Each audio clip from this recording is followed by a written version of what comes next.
Hola a todos, bienvenidos nuevamente. Esto es Crónica desde la UCI para la UCI, un podcast que nace de la necesidad de hacernos buenas preguntas frente al paciente crítico, donde buscamos ir un paso más allá de la receta de cocina, analizando el fundamento fisiológico de nuestras decisiones, porque entender a fondo lo que hacemos es la mejor forma de cuidar a nuestros pacientes.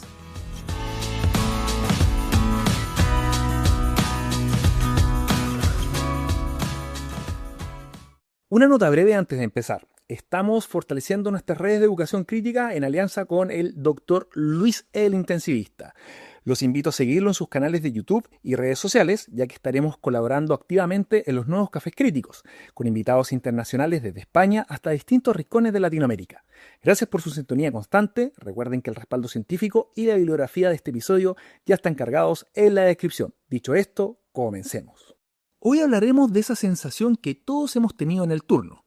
Estás en la residencia, suena el teléfono del laboratorio y te avisan que el lactato de tu paciente está en 54 miligramos por decilitro. ¿Qué pasa por tu cerebro en ese milisegundo? Sé honesto, de hecho, seamos honestos. Lo primero que sentimos, que sientes, es esa urgencia que genera un reflejo casi visceral que nos han taladrado desde el pregrado, que es que el lactato es igual a hipoperfusión. Hipoperfusión es igual a muerte celular y la solución casi automática es pasémosle volumen o subamos la noradrenalina. Entonces corremos a la cama del enfermo, miramos el monitor y empezamos a fustigar la hemodinamia del paciente para que ese número baje. Pero ¿y si te dijera que en un gran porcentaje de los casos esa conducta hoy, año 2026, es un error conceptual grave? Es más, y si te dijeras que ese lactato de 54 miligramos por decilitro, después de las primeras horas, probablemente no te está pidiendo agua. ¿Estamos tratando al paciente o estamos tratando nuestro propio miedo a un número alto? Hoy vamos a desarmar a este enemigo de la UCI, vamos a entender por qué el lactato no es lo que creíamos hace 20 años.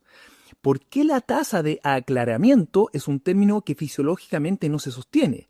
Y cómo las nuevas guías de la Sociedad Europea de Medicina Intensiva, año 2025, y la evidencia más reciente nos obligan a cambiar el chip y sobre todo la conducta. Para entender por qué hoy nos cuesta tanto resistir la tentación de pasar un bolo de volumen frente a un lactato elevado, tenemos que ir a la raíz del asunto.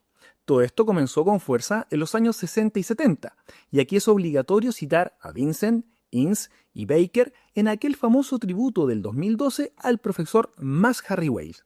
Wales fue el gigante que, observando pacientes con shock cardiogénico y séptico, notó que el aumento del lactato arterial tenía una correlación casi lineal con la mortalidad. Él instaló el concepto de la deuda de oxígeno y la lógica era genial para la época, donde planteaba que si el transporte de oxígeno cae por debajo de un punto crítico, la mitocondria se ahoga, la glucólisis se desvía hacia la vía anaeróbica para intentar producir algo de energía y por ende el lactato sube. Ese paradigma salvó miles de vidas porque nos enseñó que el shock no es solo presión arterial baja, sino hipoperfusión tisular. Nos enseñó a correr, a ser agresivos, pero el problema, y aquí es donde quiero que pongas atención, es que nos quedamos pegados en esa lógica inversa.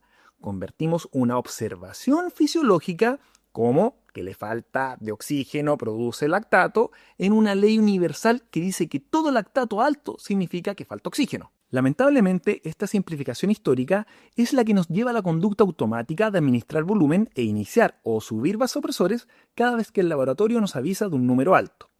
Ya en el año 2026 sabemos que la sepsis es mucho más compleja que una simple falta de entrega de oxígeno. Es una tormenta metabólica donde la mitocondria a menudo dispone de oxígeno, pero es incapaz de usarlo o es sobrepasada por la demanda. Pasemos a la fisiología.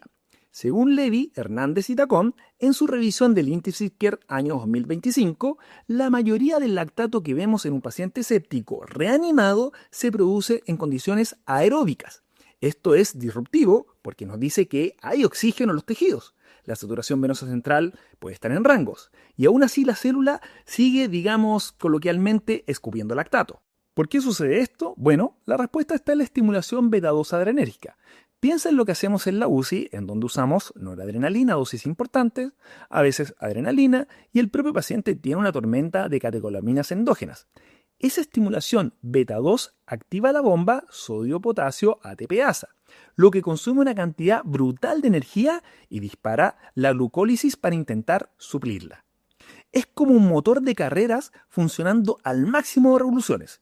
La glucólisis genera piruvato a una velocidad de 100 por hora, pero el ciclo de Krebs en la mitocondria solo tiene capacidad para procesar 50 por hora. ¿Qué pasa con el exceso? Bueno, se convierte en lactato por la enzima lactato deshidrogenasa. Entonces, ¿cuál es la conducta aquí? Bueno, si tienes a un paciente que ya recuperó la presión, que tiene la piel tibia, pero el lactato sube de 36 a 40 miligramos por decilitro, mientras aumentas el soporte vasopresor, no sumas que le falta flujo, porque es muy probable que estés viendo el efecto metabólico del estrés y de tus propios fármacos. Si en ese momento decides pasar más volumen, no vas a mejorar la función mitocondrial, solo vas a generar edema intersticial y vas a empeorar la difusión del oxígeno desde el capilar a la célula. La conducta correcta es observar y evaluar si podemos empezar a titular el soporte hacia abajo, no hacia arriba. Para manejar estos escenarios con seguridad, debemos dominar la cinética bifásica. Esto descrito por Castro, Hernández, Catán y Baker en su publicación del año 2026, en donde mencionan que el lactato en el shock séptico no es una línea recta. Tiene dos actos muy distintos que exigen conductas opuestas. La fase 1 es la fase dependiente de flujo, que son las primeras 6 a 12 horas. Aquí el paciente llega seco, vasodilatado o con un gasto cardíaco mal distribuido. En este punto, el lactato sí tiene un componente importante de perfusión verdadera. Aquí tu conducta debe ser agresiva. Esto es titular fluidos, usar vasopresores de forma precoz e inótropos. Si hay claramente difusión miocárdica. Si mejoras el transporte de oxígeno, el lactato bajará rápido, por ejemplo, de 72 a 36 miligramos por decilitro. Esta es la fase donde la reanimación microhemodinámica es la reina. Pero luego entramos en la fase 2, que es la fase metabólica o no flujo dependiente. Estoy hablando de ese paciente con más de 12 horas de evolución, con una macrohemodinamia ya resuelta, PAN de 65, sin moteado, pero sin embargo el lactato no lo logra barrer, se estanca en 27 e incluso puede llegar a subir ligeramente, no sé, a 30 miligramos por decilitro. Y aquí es donde la mayoría de los equipos fallan la conducta. En esta fase tardía, el lactato elevado ya no es por falta de flujo, es por reprogramación metabólica, ya que la inflamación sistémica activa la enzima piruvato deshidrogenasa quinasa, que bloquea la piruvato deshidrogenasa, impidiendo que el piruvato entre en la mitocondria. Además, el hígado puede estar congestionado o inflamado, perdiendo su capacidad de depuración. En esta fase 2, insistir con volumen es un error grave. El lactato aquí cambia de rol, actúa como una lactohormona, la cual a través de la lactilación de histonas está ayudando al cuerpo a modular su inmunidad. Por lo tanto, si la clínica está bien, ese valor de 27 no es algo que debas atacar, es solo un indicador de estrés. Lo que el paciente necesita ahora es tiempo, no agua. Hablemos del término clearance. El paper de Hernández, de Yomo y Baker del 2018, titulado Los 10 peligros del clearance de lactato en sepsis, debería estar pegado en todas las estaciones de enfermería. Nosotros no medimos clearance, bueno, también en las residencias médicas. Nosotros no medimos clearance, medimos una foto estática de su concentración. Usemos la analogía de la bañera, o de la tina, como decimos en Chile. Imaginemos que el nivel del agua es el valor que ves en el examen, que te informa el laboratorio. La llave abierta es la producción, el desagüe es la eliminación, que depende de un 70% del hígado. Si el nivel del agua no baja, nuestra respuesta automática es querer cerrar la llave, asumiendo que el paciente sigue en shock. Pero debemos mirar el desagüe, ya que si tu paciente tiene una PVC de 18 y el hígado está congestivo, ese desagüe está tapado. No es un problema de la entrada, o sea, de flujo arterial. Es un problema de salida del flujo venoso.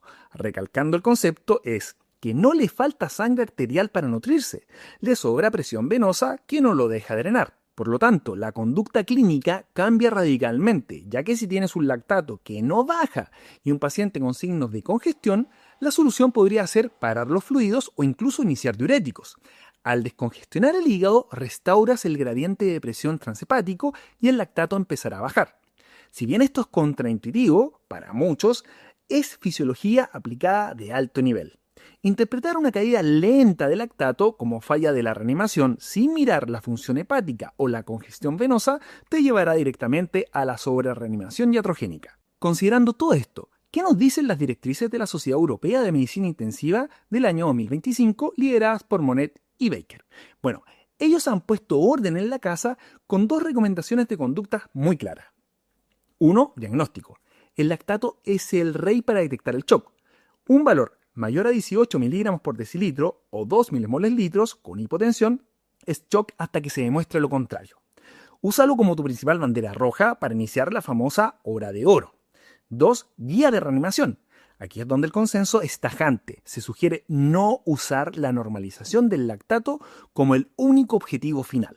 El lactato tiene inercia. Tratar el número es como intentar frenar un tren que aunque pongas el freno, el vagón se seguirá moviendo por un tiempo. Entonces, ¿cuál es la conducta? Bueno, ellos plantean una estrategia multimodal.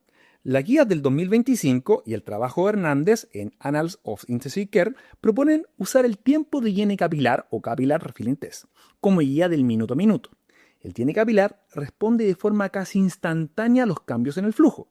Si le pasas un bolo de 250 cc y el higiene mejora de 5 a 2 segundos, ganaste. Pero si el higiene capilar ya es normal, esto es menor a 3 segundos, si la piel está tibia, si el gap de CO2 o delta CO2 es menor a 6 milímetros de mercurio, aquí alto. Aunque el lactato siga en 45 miligramos por decilitro, esa discordancia es el signo de que la macrohemodinamia ya está resuelta. Seguir pasando volumen, buscar bajar o normalizar el lactato es ignorar que la microcirculación y el metabolismo tienen sus propios tiempos de recuperación, que a menudo son mucho más lentos que el gasto cardíaco. Para que este podcast tenga una aplicación real mañana en tu turno, vamos a desglosar 4 escenarios donde el lactato nos intenta llevar al error conductual.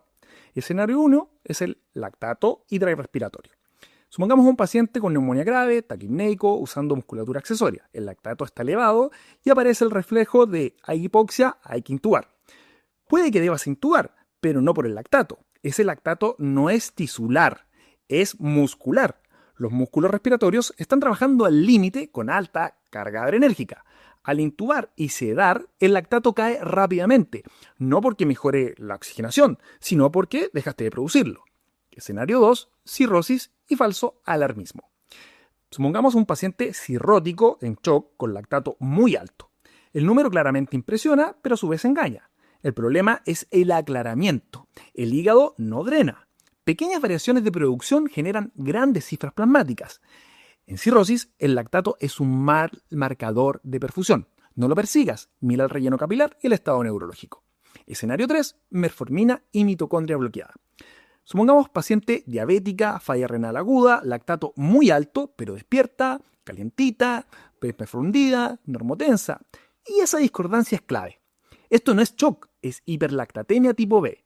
La metformina bloquea la cadena respiratoria, hay oxígeno, pero no hay uso. Aquí el lactato no se lava con volumen, se elimina con la diálisis. Escenario 4, linfoma y efecto Warburg. Paciente con linfoma agresivo, estable, lactato persistentemente elevado. No es hipoperfusión, es metabolismo tumoral. Las células cancerosas producen lactato aún con oxígeno insuficiente. No trates el número, trata al tumor. Antes de cerrar, quiero que reflexionemos brevemente sobre el trabajo de Janotka y Ostadal, publicado en la revista Molecular and Cellular Biochemistry del año 2021, quienes nos recuerdan que el lactato es, en última instancia, un mensajero de supervivencia. Siempre lo hemos tratado como basura metabólica, pero hoy entendemos que el lactato alto es una señal necesaria para que la célula sobreviva al estrés. Es un combustible de emergencia que el cuerpo prefiere sobre la glucosa en situaciones críticas. Si nos obsesionamos con bajarlo a cero, usando fármacos o intervenciones agresivas, podríamos estar privando al corazón y al cerebro de su combustible de rescate. Esto es una pregunta que debemos hacernos, pausar y ser muy humildes frente a la fisiología. Mañana, la conducta no es normalizar el número, la conducta es optimizar la perfusión. Si la microcirculación está abierta, y eso lo ves con el higiene capilar y el moteado de las rodillas, entonces el trabajo hemodinámico está hecho. El resto es metabolismo y tiempo. Para cerrar, aquí tienes el resumen de conducta para que apliques en tu próximo pase de visita. Primero, lactato de ingreso. Mídelo siempre, es tu mejor alarma de gravedad. Si esta sobrepasa 18 miligramos decilitro, inicia la reanimación agresiva. Es la fase 1 que habíamos mencionado. Segundo, primeras 6 horas, busca flujo. Usa el lactato para ver la tendencia, pero recuerda, siempre manda el tiempo de llene capilar. Si el llene mejora, vas ganando la batalla, aunque el lactato baje lento. Tercero, después de las 12 horas, entra en modo sospecha clínica. Si el lactato deja de bajar, pero el paciente está calientito, orinando y con buena PAM, alto. No sigas pasando más volumen. Estás en la fase 2 o en la fase metabólica. Ten paciencia. Cuarto, evalúa el contexto. Hay falla hepática, hay dosis altas de noradrenalina, hay uso de metformina. Ajusta tu interpretación al escenario del paciente. Y quinto, dile adiós al clearance. Piensa en la bañera. Piensa si el problema es que la llave está muy abierta o el desagüe está tapado. El lactato no es el enemigo, es un mensajero. Y como todo mensajero, a veces trae noticias que ya son viejas o que simplemente reflejan el caos de la batalla. Nuestro trabajo, nuestra pega, no es dispararle al mensajero, es saber leer la carta completa.